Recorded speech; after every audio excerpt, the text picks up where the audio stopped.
Baik, bismillahirrahmanirrahim. Assalamualaikum warahmatullahi wabarakatuh. Selamat sore sahabat di Tasik semuanya. Alhamdulillah pada hari ini kita bisa bertemu kembali dalam acara podcast di Tasik, diskusi seputar akademik. Masih bersama saya Muhammad Fahmi Nugraha akan membantu sahabat di Tasik sekitar 30 menit sampai 40 menit ke depan ya. Alhamdulillah pada kesempatan hari ini di penghujung bulan Oktober hari ini kita bisa bertemu kembali lagi di episode ke-7. Nah, kita hari ini akan membahas terkait topik dan tema yang menyenangkan kembali dan mungkin akan menjadi motivasi buat sahabat di Tasik semuanya gitu ya. Kebetulan pada hari ini juga kita kedatangan tamu yang luar biasa lagi gitu ya. Seperti biasa ya, podcast di Tasik pasti akan mendatangkan tamu yang luar biasa juga gitu ya setiap episodenya.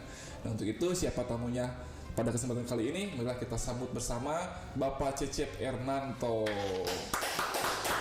Mana Pak Cecep di haturanen? Waalaikumsalam warahmatullahi wabarakatuh. Sehat Pak Cecep? Alhamdulillah. Dicaketin gitu ya. Kumaha kesibukan hari ini? Kebetulan hari ini spesial untuk UMTAS. Oke, dari Garut datang ke Tasik spesial. Nah ya, untuk informasi ya bahwa Pak Cecep ini merupakan teman saya, teman dekat ya. Jadi ketika saya berkunjung ke Garut, mau nanya-nanya terkait dengan kuliner, pasti nanyanya ke beliau nih, karena beliau ini banyak tahu terkait dengan kuliner ya. Kira-kira ada proyek apa nih ke depan Pak Cecep nih dalam waktu dekat ini? Dalam waktu dekat ini memang kita sedang mempersiapkan beberapa event pembinaan dan pelatihan. Nah, kebetulan kita sedang berjalan juga nih di beberapa lokasi untuk pelatihan dan pembinaan para warga masyarakat, terutama di aspek pengembangan ekonomi. Ekonomi ya. Nah, ini udah ada clue-nya ya, ekonomi ya. Nah, sebelumnya saya akan bacakan dulu ya latar belakang dari Pak Cecep ini. Yang pertama, beliau ini adalah sociopreneurship, kemudian konsultan pendamping UMKM, dosen kewirausahaan di Universitas Garut ya Pak Cep ya. Dan beliau ini juga merupakan direktur dari PT Mahat Jalalain El Madani Kabupaten Garut. Nah, alhamdulillah ya pada kesempatan kali ini Pak Cecep datang jauh-jauh dari Garut nih. Terima kasih sekali Pak Cep ya atas kesempatannya gitu ya.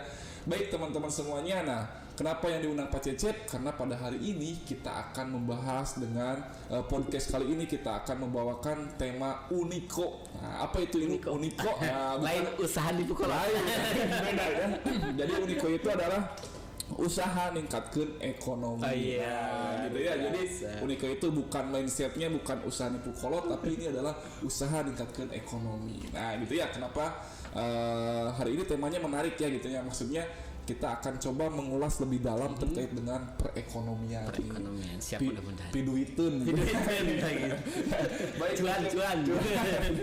Oke, baik Pak Cep, mungkin yang pertama sih ingin menanyakan tuh saya sering mendengar istilah entrepreneurship ya dan intrapreneurship. Nah, ini saya kalau entrepreneurship mungkin sedikit terbayang itu adalah garis besarnya itu adalah kewirausahaan. Nah, sebetulnya Pak Cep bener nggak sih yang saya katakan tadi, dan kemudian jika memang ini apa perbedaan dan persamaannya dari kedua hal ini? Nah, yang pertama ini memang menarik nih, tapi saya belum punya salah. Boleh silakan. Oke, terima kasih. Assalamualaikum warahmatullahi wabarakatuh. Warga di Tasik. Diskusi seputar akademik. Diskusi seputar akademik di kampus Universitas Muhammadiyah Tasikmalaya. Nah, seperti itu. Sebenarnya ini kali kedua saya datang ke UMTAS untuk membicarakan urusan masalah kewirausahaan. Kalau dulu sebelum pandemi kita ada sesi khusus buat teman-teman mahasiswa motivasi kewirausahaan dengan tema edupreneurship. Nah, sekarang memang karena memang jangkauannya akan lebih luas lagi. Tadi pertanyaan Kang Fahmi itu antara entrepreneurship dan intrapreneurship. Nah, dimaknai dulu bahwa entrepreneurship itu adalah spirit kewirausahaan, mental kewirausahaan yang harus dimiliki oleh seseorang ketika akan menjalankan kegiatan berwirausaha. Oke. Nah, sementara ada beberapa mental dasar yang memang harus dimiliki oleh seseorang ketika menjalankan wirausaha. Seperti itu, ketangguhan, kemandirian gitu Kang Fahmi. Terus kemudian kejujuran, tanggung jawab, inovasi, visioner. Terus kemudian ada beberapa aspek sebenarnya. Kalau di kualitas kewirausahaan pribadi itu setidaknya ada 9 hal yang harus dikuasai, termasuk urusan masalah ketaatan terhadap kontrak Kang Fahmi. Terus kemudian kemampuan untuk merancang sebuah perencanaan dan efisiensi. Nah, itu beberapa aspek. Nah, nilai-nilai dasar ini memang yang nanti harus dikuasai oleh seseorang pelaku usaha itu pelaku usaha. Berbicara masalah entrepreneurship artinya adalah berbicara seseorang yang melakukan aktivitas kewirausahaan atau kemandirian untuk pribadi. Jadi dia mengoptimalkan seluruh sumber daya yang ada dalam dirinya untuk mengembangkan aktivitas, terutama aktivitas di sektor keekonomian dia.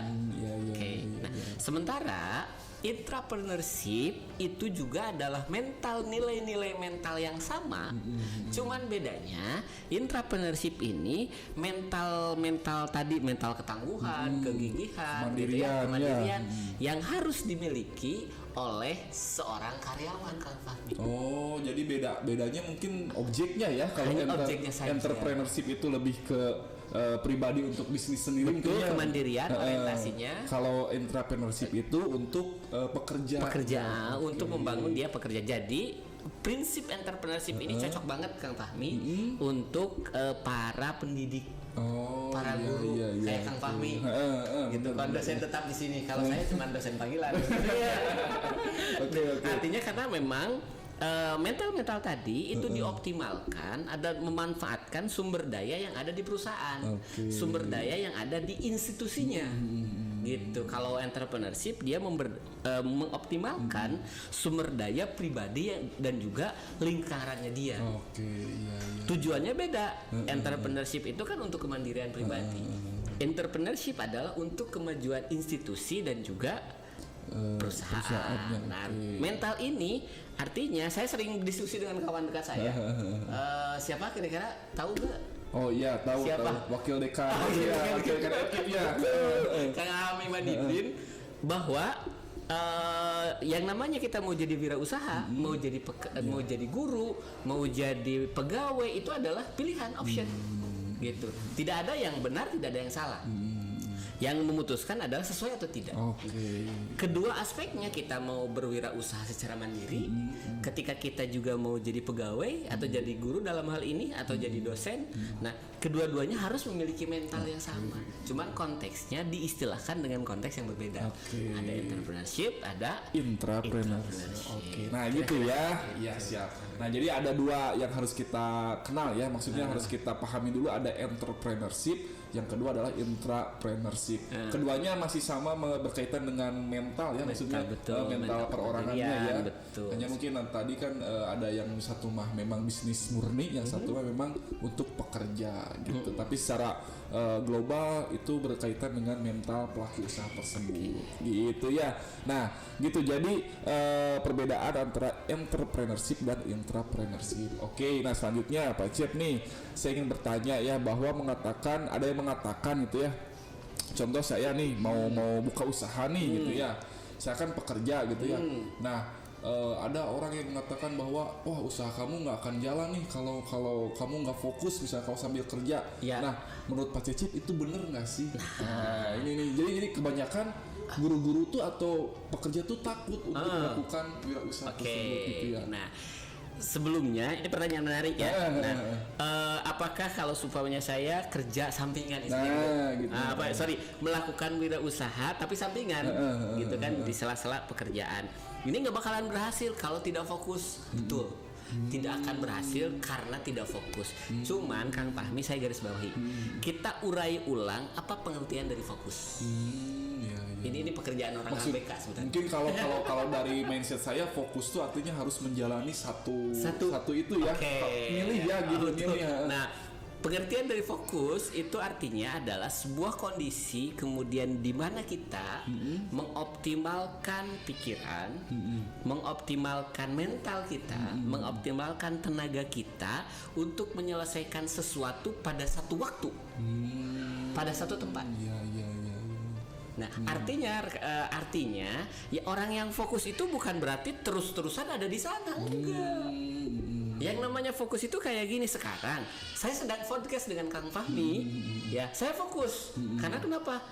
Saat ini mental saya, pikiran saya, gitu ya. Terus kemudian fisik saya ada di sini, dan saya mengerjakannya dengan sepenuh hati saya. Tapi ketika saya keluar dari sini, gitu kan, saya ada pekerjaan lain, contoh nanti nyetir mobil, saya fokus dengan semua yang ada di kondisi saya, itu fokus. Artinya fokus itu bukan berarti dalam sebuah rentang waktu yang lama terus-terusan ngurus terus, nggak seperti itu. Seperti itu. Nah, artinya kemampuan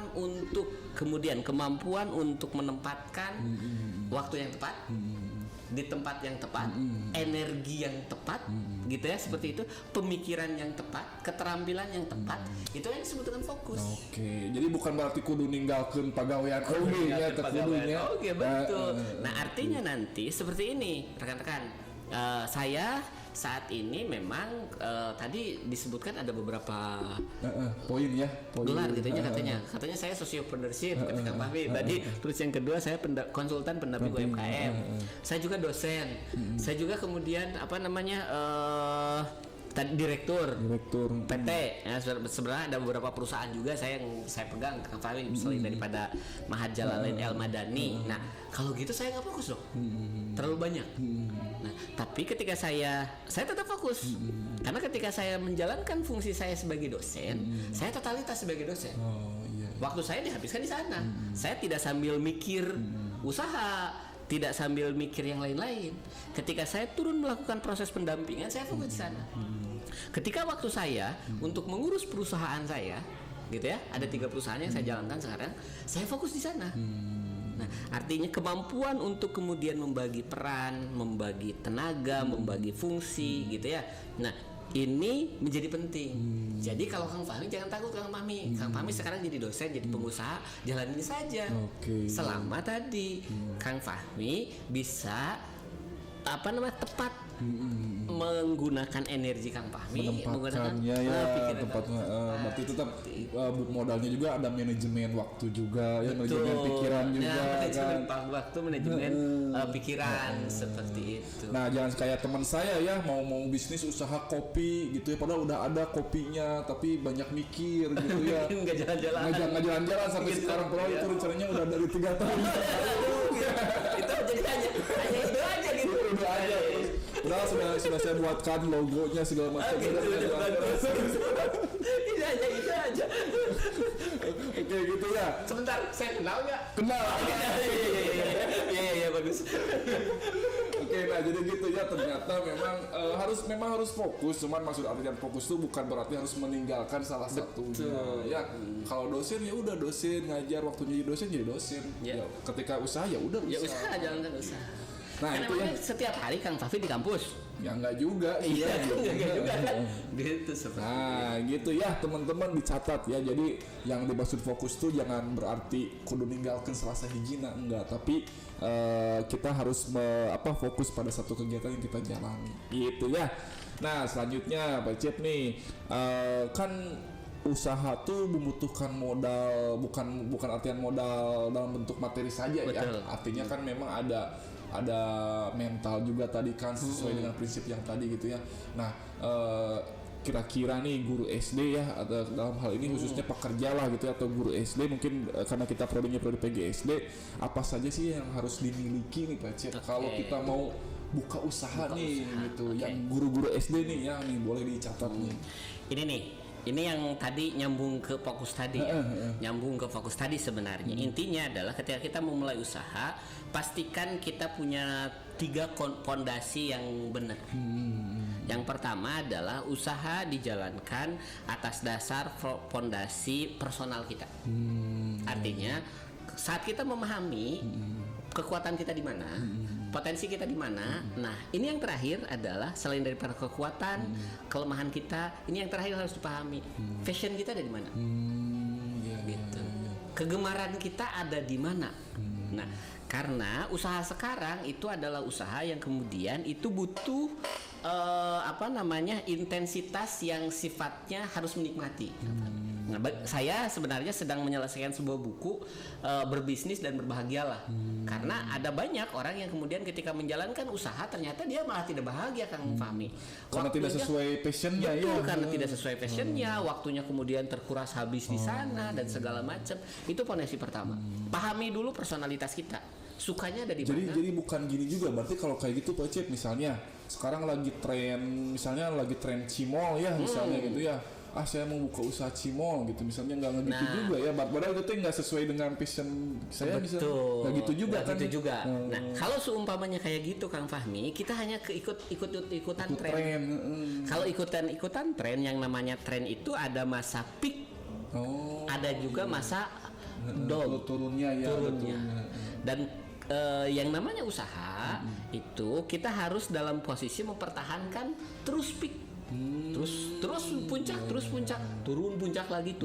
Nah, kalau seumpamanya kita berdasarkan pada ikut tren orang, ya agak sulit Kang Fahmi ketika kita harus mempertahankan motivasi kita, gitu, seperti itu. Artinya pahami dulu Anda sukanya Anda di mana, gitu, keterampilan Anda di mana. Nah, itu yang pertama.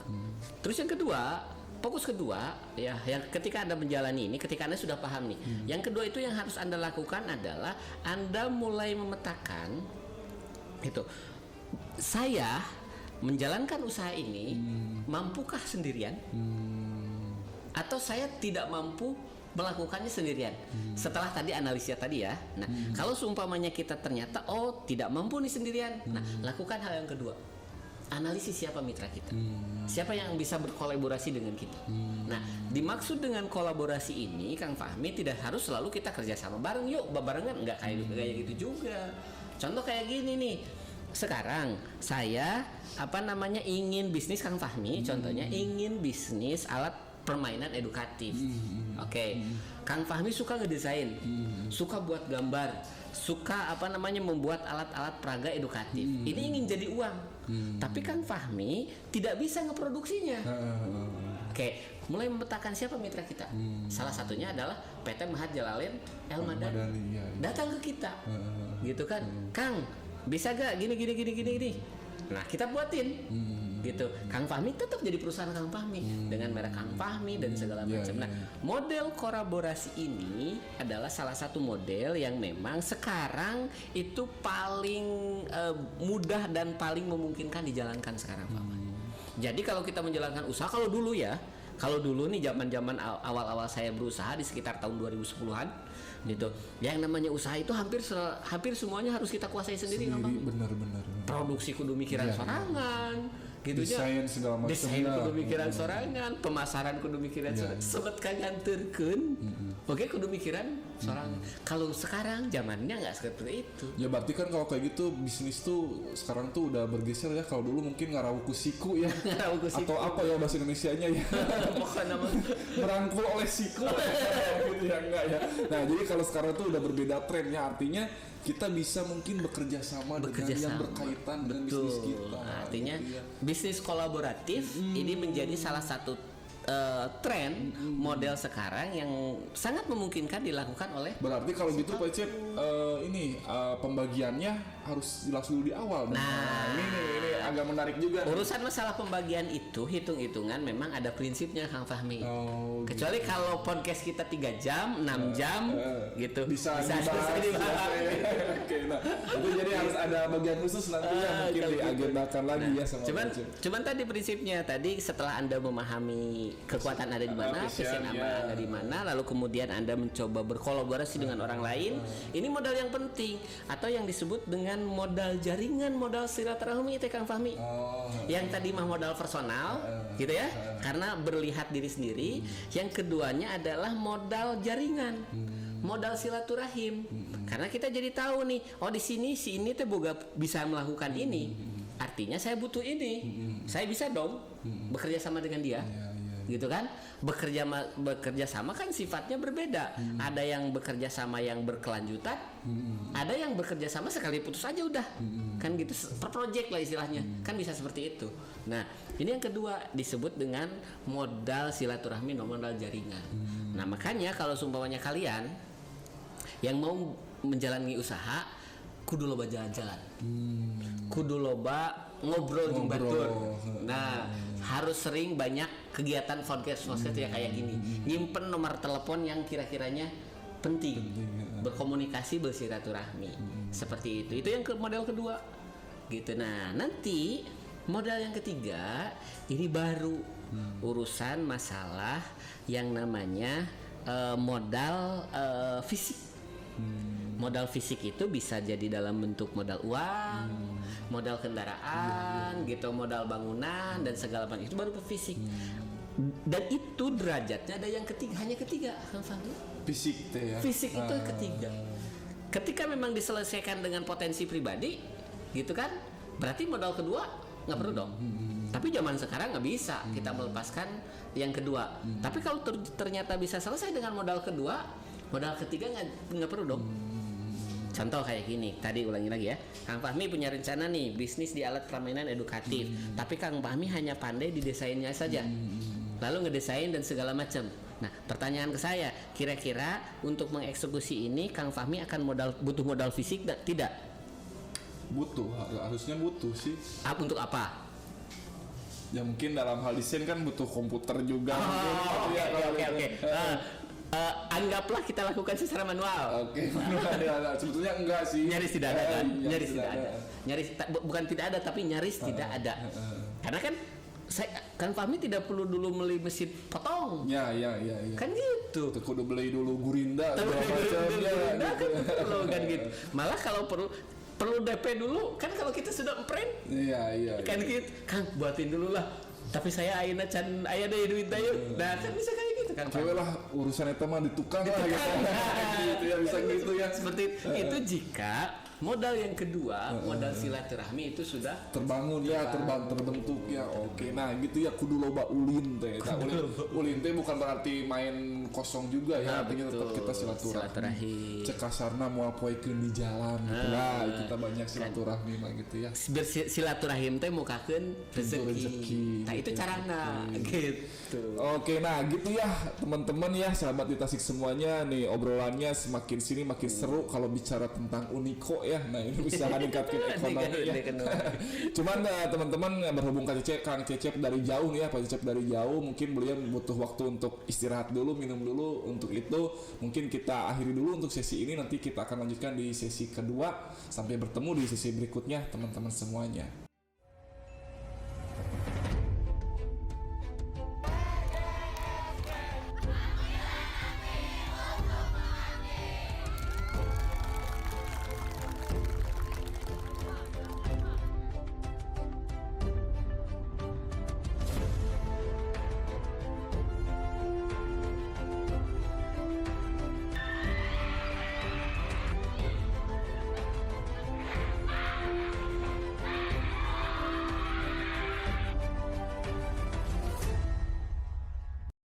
Assalamualaikum warahmatullahi wabarakatuh. Perkenalkan, nama saya Siti Komariah Nurlela, alumni mahasiswa PGSD angkatan 2015. Saya memilih kuliah di prodi PGSD karena prodi PGSD adalah prodi unggulan dan telah terakreditasi B. Jadi buat kalian yang ingin kuliah, jangan ragu lagi untuk memilih PGSD Untas. Mari bergabung menjadi keluarga besar PGSD Untas. Wassalamualaikum warahmatullahi wabarakatuh. PGSD Untas berkualitas dan berprestasi. PGSD Untas itu multi talent. PGSD Untas cerdas. PGSD itu semua dosennya telah tersertifikat. PGSD disiplin adalah kami. PGSD Untas disiplin dan istimewa. PGSD Untas itu akreditasinya udah D, dosennya pun ramah-ramah. Assalamualaikum warahmatullahi wabarakatuh. Buat teman-teman yang masih bingung untuk kuliah, ayo kita kuliah di Untas. PGSD Untas telah terakreditasi B. Pokoknya PGSD Untas juara.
Iya, teman-teman semuanya, sahabat di Tasik, alhamdulillah ya, kita sudah istirahat nih, sudah segar kembali ya, Pak Cep ya.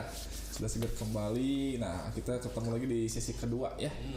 Dalam kesempatan kali ini kita masih membahas terkait dengan tema Uniko, usaha ningkatkeun ekonomi gitu ya, bukan usaha nipu kolot ya. Nah, oke, sahabat di Tasik semuanya, kita lanjutkan ya. Pertanyaan saya mungkin yang berikutnya adalah Pak Cep, jika tadi kita membahas terkait dengan yang harus dimiliki ya oleh guru atau pekerja yang mau berusaha, bukan berusaha, mau membuka usaha gitu ya. Nah, kemudian sebetulnya jenis-jenis usaha yang cocok untuk para orang seperti pekerja ini, seperti saya khususnya gitu, apa nih yang cocoknya gitu?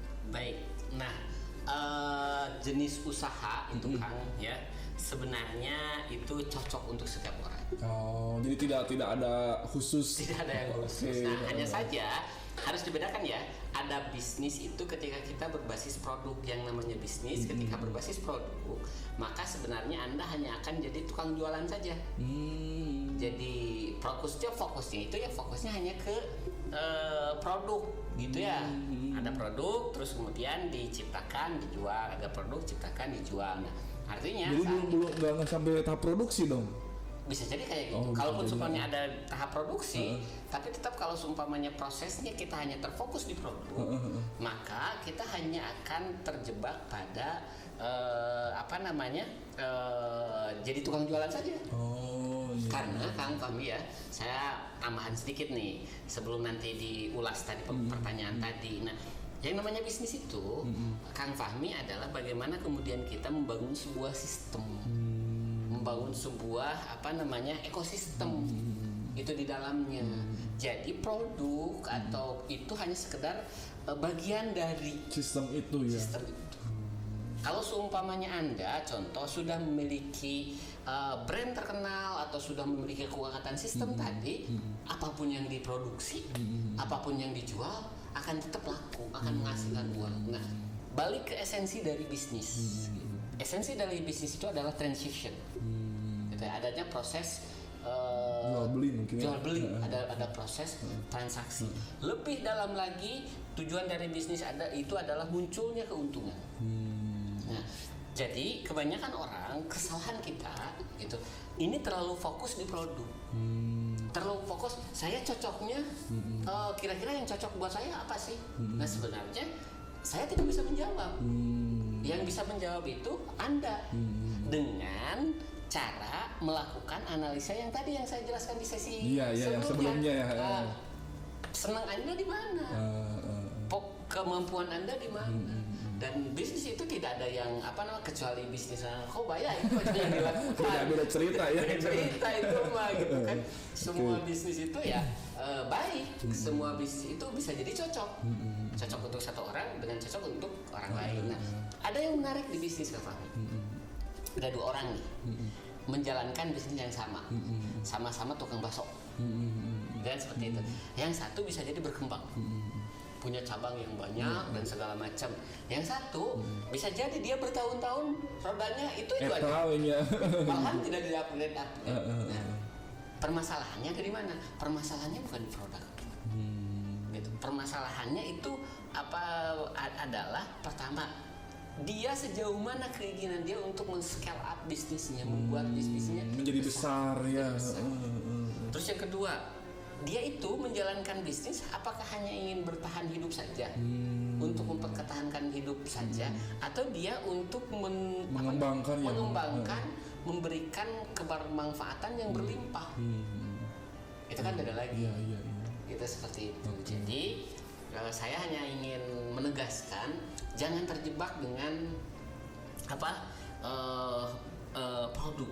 Ketika Anda menjalankan bisnis, jangan terjebak saya ini cocoknya apa nih, itu kan seperti itu. Nah, fokus aja dulu ke diri sendiri, gitu. Cari tahu sukanya apa, potensi kita di mana gitu ya. Kalau Anda ternyata tadi Kang Fahmi seneng traveling, seneng jalan-jalan. Nah, ketika Kang Fahmi seneng traveling, seneng jalan-jalan di sana, buka pikiran Kang Fahmi, buka hati Kang Fahmi. Terus kemudian analisa, saya bisa masuk di mana? Gitu. Apa yang kosong nih? Apa yang kurang nih? Apa yang sekiranya ketika saya jalan-jalan, setiap kali jalan-jalan saya tidak mendapatkannya nih? Iya. Nah, itu ada permasalahan. Terus kemudian kita mencoba memecahkan permasalahan. Akan jadilah bisnis. Bisnis yang sesuai dengan kebutuhan. Benar. Jadi emang ini juga ya, artinya sulit juga kalau kita saya mah ada pekerja cocoknya A, B, C bisnisnya gitu ya, sulit ya, nggak bisa ya. Nah kemudian Kang Icep, tapi biasanya gini nih yang terjadi sekarang tuh, saya juga punya teman juga nih ya di mungkin di sini juga di daerah lingkungan saya juga di sini gitu. Jadi dia ini sebetulnya ada potensi untuk contoh misalnya desain baju ya, dia seneng banget sama desain baju gitu. Kemudian kemarin sempat sharing sama saya, Pak Fahmi tolong dong bikinin logonya. Udah saya bikinin logo gitu ya. Hanya permasalahannya itu dia itu sampai sekarang tidak percaya diri. Nur ada Hese itu memang menumbuhkan kepercayaan diri. Jadi ngerasa produk saya belum layak untuk dipasarkan, dijual. Nah iya kumaha Pak Cipta Iya memang gak salah sih kan. Masalahnya kalau ini harus ikut sesi training saya nanti. Itu ya. Karena memang betul masalah kepercayaan diri itu sebenarnya diakibatkan karena pertama kita merasa diri kita kecil. Ngerasa kurang dan segala macam kayak gitu kan, seperti itu. Terus yang kedua, hilangnya kepercayaan diri itu karena kita terlalu banyak membanding-bandingkan dengan orang. Tanya biasanya gitu ya. Iya gitu. Jadi lamun supaya ke bisnis, ketika kita mulai bisnis itu kita jangan dulu terlalu banyak membanding-bandingkan dengan orang. Hajar dulu. Mulai dulu aja gitu. Mulai dulu saja. Seperti itu. Nanti setelah di perjalanan, kok bisnis kita kurang bagus nih. Nah, baru kita cari komparasi dari orang, lihat orang. Yang udah berhasil mungkin dilihat ya, ini yang bisa. Kenapa sih bisa berhasil? Ada ininya gitu kan, ketahuan formulanya. Oke. Jadi jangan dulu merasa bahwa saya produk saya minder dan segala macam ya kurang bagus lah gitu ya. Ya percaya diri saja. Karena satu hal yang menarik Kang Fahmi, setiap produk itu ada konsumennya. Ini prinsipnya. Iya. Jadi punya pasar sendiri gitu. Akan selalu punya pasar. Akan ada. Percaya tidak Kang Fahmi? Kalau Kang Fahmi buka marketplace gitu ya. Ya, di marketplace itu sampai ada yang jualan rumput kering. Dan itu ada pasar. Artinya itu yang sederhana ya ketika berbicara masalah marketplace. Artinya apapun yang kita hasilkan sebenarnya akan selalu ada pasarnya. Jadi hari nama pede jalan ke bela. Yang bagus, mahal, ada pasarnya. Yang jelek, ada pasarnya. Gitu. Akan selalu ada pasarnya. Iya. Jadi memang kita jangan terlalu langsung menyimpulkan barang kita nggak akan laku nih. Gitu. Jadi memang mulai aja dulu gitu ya. Oke. Kalau di bisnis, di prinsip marketing, di prinsip usaha gitu ya, tidak ada produk yang tidak punya konsumen. Yang terjadi adalah pertama kita salah menyasar konsumen. Gitu. Jadi orang salah nyasar konsumen. Anu kuduna nu meuli teh si A, orang kalah promosi ka si B. Salah kan? Iya. Gitu. Padahal bisa jadi produk ini teh ada yang membutuhkan. Kan kayak gitu. Nah, itu yang pertama prinsipnya. Setiap produk itu akan selalu ada konsumen. Ketika produk kita tidak laku, berarti pertama kita salah menyasar konsumen. Oke. Oke, nah kemudian Pak Cep gini ya, sebetulnya kan dalam usaha itu misalnya saya contoh misalnya bikin baju nih ya, saya bikin distro lah atau apa gitu ya. Cara untuk menentukan untuk observasinya itu dari mulai kita memasarkan sampai ke menyimpulkan produk saya nggak laku nih misalnya atau kurang laku nih. Nah itu jarak waktunya berapa ini nggak bisa ditentukan kayak gitu. Sebenarnya untuk masa sekarang cara untuk menganalisis itu semakin cepat bisa dilakukan karena ada teknologi di dalamnya gitu. Selama prinsipnya pertama kita sudah punya produk. Apakah kita harus beralih ke produk yang lain ataupun tidak? Itu setidaknya kita harus pahami tren dulu sekarang. Gitu. Nah, ketika Anda dulu, Kang Fabi ya, dulu saya agak menolak. Di handphone saya terpasang marketplace. Beberapa marketplace gitu ya, seperti itu. Nah, sekarang saya sengaja pasang, bukan untuk belanja. Bukan untuk belanja, tapi saya untuk riset pasar. Gitu. Yang saya lakukan adalah untuk riset pasar. Saya searching produk yang kemudian akan saya launching. Saya searching di marketplace A. Saya hitung lihat harganya segini. Oh, penjualannya selalu ada. Gitu kan, ternyata selalu ada. Toko ini banyak dan segala macam. Itu saya lakukan. Cara riset pasarnya seperti itu. Dan satu hal yang saya pelajari gitu ya, itu ternyata selalu ada pembeli. Gitu. Nah biasanya Pak Cep kembali berapa bulan nih kira-kira untuk ngecek? Makanya tadi tidak ada ketentuannya. Tidak ada. Kalau Anda bisa bergerak cepat, fokus 1 minggu bisa ketahuan. Iya benar-benar. Gitu. Itu tergantung orang Bisa jadi kalau kita hanya bergerak lambat, itu kan seperti itu 3 tahun bisa jadi nggak ketemu. Bisa jadi ada juga yang tidak menemukan, baru sadar. Ada juga yang apa loh? Baru sadar kalau usahanya salah. Itu setelah dia tua. Setelah dia memutuskan untuk merasa capek sih usaha teh gitu kan. Mau pensiun aja. Mau pensiun. Ada juga kayak gitu. Itu kan tergantung orangnya masing-masing. Iya, nah jadi gitu ya. Sebenarnya pertanyaan saya tuh mewakili teman-teman yang mau memulai. Jadi banyak pertimbangan juga, nggak baik juga gitu ya. Artinya jangan banyak pertimbangan. Mulai aja dulu lah ya gitu ya. Karena gini, kita akan bisa mengevaluasi ketika kita sudah bertindak. Oke, nah. Ketika gitu. kita sudah melakukan sesuatu.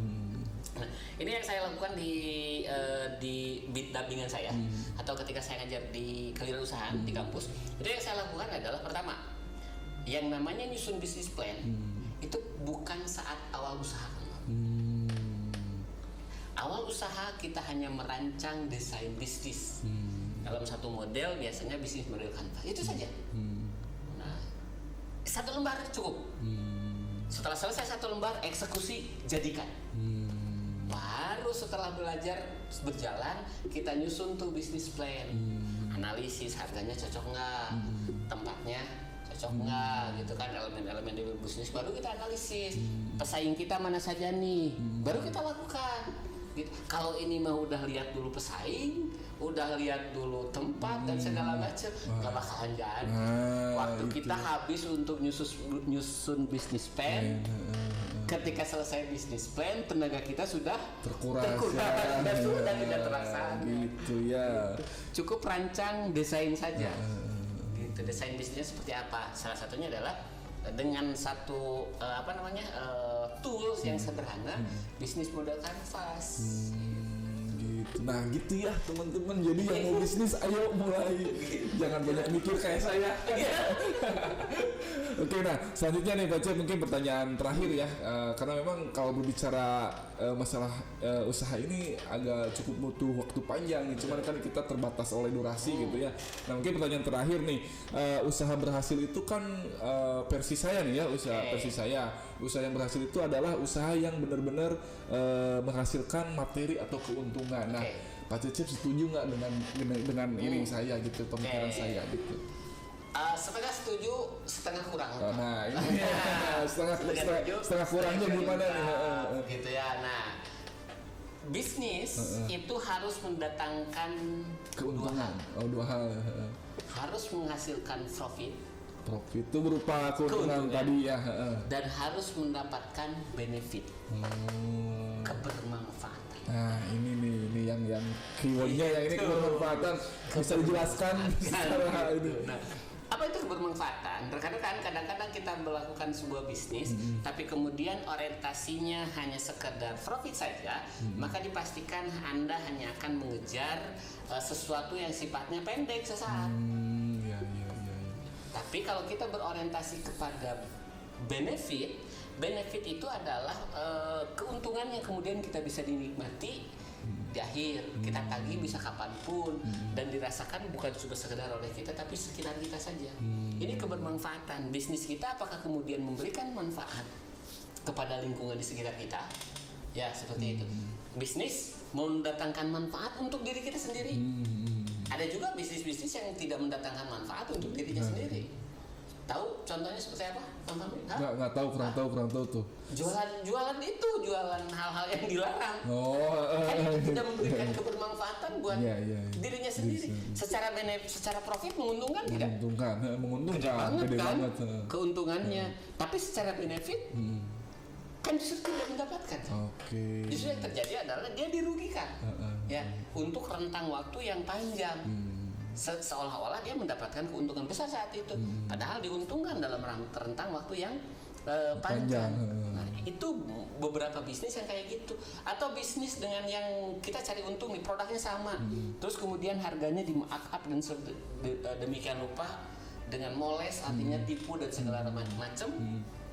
Itu kan bisnis yang memang profitnya bisa jadi besar, tapi kebermanfaatannya jangankan untuk orang lain, untuk diri sendiri pun nggak ada. Nah, bisnis seperti ini bisnis yang berjangka pendek, tidak akan bisa bertahan. Tapi bisnis yang memberikan kebermanfaatan itu adalah bisnis yang nanti akan jangka panjang. Seperti itu Kang Pak. Nah gitu ya. Jadi bukan soal dipatok oleh keuntungan semata, jadi ada profit dan benefit. Ini poin-poin yang paling pentingnya adalah benefitnya ini yang harus kita jadikan pacuan juga gitu. Nah, jangan hanya untung aja gitu. Kang Pak tahu tidak apa yang menyebabkan bisnis kita rugi? Kurang tahu tuh. Biasanya kalau nggak ada konsumennya, kalau versi saya nggak ada konsumen, terus mungkin produknya kita gagal gitu. Terus? Mungkin saya gitu. Bisnis rugi itu hanya terjadi pada 3 hal. Betul tadi kata Kang Fahmi tadi. Pertama, bukan tidak ada konsumen, tapi tidak menemukan konsumen yang tepat. Karena tadi prinsip awal tadi saya sampaikan masalah konsumen. Produk itu selalu akan ada yang butuh. Itu kan seperti itu. Jualan benda kecil pun itu akan ada orang yang butuh. Seperti itu, akan selalu menemukan. Tapi ketika kita tidak menemukan konsumen yang tepat, artinya tak yang beli. Yang kedua, ketika kita tidak menemukan mitra atau supplier yang tepat juga, gitu. Suppliernya kita terlalu mahal, contoh. Mitranya tidak bekerja dengan baik gitu kan, seperti itu. Termasuk dalam hal ini bisa jadi pegawai dan segala macam ya. Itu kedua. Yang ketiga adalah kita tidak melakukan pencatatan. Akhirnya prinsip-prinsip akuntansi ya. Prinsip akuntansi. Pengeluaran, pemasukan segala macam. Nah, ini banyak orang menyepelekan. Oke, saya sampaikan. Menyepelekan pencatatan boleh silakan. Kalau bisnisnya hanya sekedar ingin bertahan. Kayunya gitu. Tapi kalau bisnis Anda ingin scale up, berkembang, maka ini menjadi fondasi. Dan soalnya sederhana tuh Kang Fahmi. Kita sekarang mau nge-scale up bagaimana? Kalau kita tidak tahu kondisi saat ini, kita nggak punya datanya. Seperti apa datanya? Gitu. Kita mau sekarang omset kita menjadi 10 miliar. Tahu nggak omset sekarang berapa? Kan jadi bingung. Gitu. Nah, pencatatan menjadi penting. Nah gitu ya. Jadi saya pun sebetulnya gitu ya. Banyak juga teman-teman yang memang perlu dicatat lagi, nggak perlu dicatat juga gitu. Tapi ternyata kan salah juga ya. Kalau kita punya mimpi besar bisnis kita scale up, berkembang, kita tidak melakukan pencatatan. Tapi kalau kita mah kayak gini, bisnisnya dari emang nggak syukur jangan hirupan jangan Google-nya gitu. jangan usah perlu nyatet gitu ya. Nah ini banyak banget ya munel, kalau bahasa Sundanya tuh munel ya ilmunya dari Pak Cicip nih. Alhamdulillah ya, terima kasih sekali Pak Cicip, kita Pak Cicip sudah meluangkan waktunya ke sini gitu jauh-jauh dari Garut. Dan mungkin yang terakhir saya ingin memberikan kesempatan untuk closing statement nih Pak Cicip di Nah rekan-rekan semuanya, pada sesi terakhir ini saya hanya ingin menyampaikan pertama, ketika Anda menjalankan usaha itu pastikan niatkan bahwa kita akan melakukan mengoptimalkan diri kita dan kemudian memanfaatkan lingkungan sekitar kita, dan akhirnya satu hal tadi, bisnis kita itu memberikan keberlimpahan manfaat bagi orang-orang yang ada di sekitar kita. Prinsipnya adalah seperti prinsip talang. Ketika talang yang kita gunakan itu semakin besar, maka air yang mengalir pun juga akan semakin besar dan tentu saja bisa dibagi kepada talang-talang yang kecil. Tapi kalau seumpamanya talang kita yang kita gunakan kecil atau niat kita kecil, kebermanfaatan kita kecil, maka air yang akan datang ke kita pun juga kecil, malah nerektek seperti itu. Nah, ini prinsip awalnya yang harus kemudian jadi dikuatkan, harus didasarkan.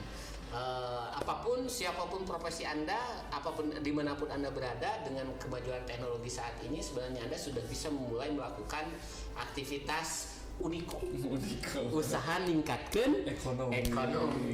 Itu saja mungkin dari Pak. Ya, terima kasih ya Pak Cip ya, sangat menginspirasi sekali ya bahwa ya udah kalau mau usaha ya udah mulai aja dulu gitu, jangan banyak mikir ya.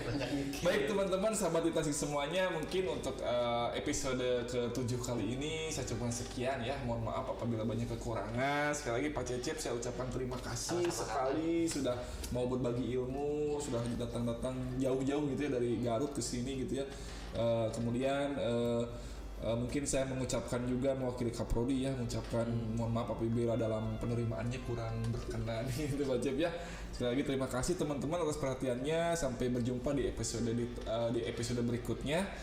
Mungkin nanti kita akan bahas tema-tema yang lebih menarik lagi, hal-hal yang lebih menarik lagi yang lainnya mungkin di episode berikutnya. Terima kasih atas perhatiannya. Wabillahi taufiq wal hidayah. Wassalamualaikum warahmatullahi wabarakatuh. Waalaikumsalam warahmatullahi wabarakatuh.